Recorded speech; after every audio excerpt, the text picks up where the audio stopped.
At dahil nga December 1 na, ay kailangan na nating ikabit ang ating mga nakatagong Christmas light. Ito nga yung Christmas light na ginawa ko pa dahil nga nasira. Nakalagay nga to dati sa may harap ng tindahan na kung saan nga ay tabi ng kalsada.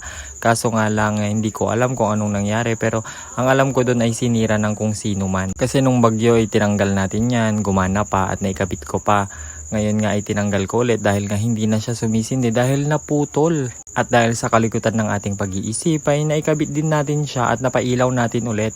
Kaya nga kaysa sayangin ko naman yung 500 pesos ko na pambili dito at gusto kong sulitin ito. Dito ko na lang sa may likod na nilagay dito sa may labahan banda para mas safe na lang din at may mga ilaw kami dito sa likod. Minsan nga naman talaga ay gusto mong magpakita ng magandang tanawin sa kalsada para naman may makita ang mga tao.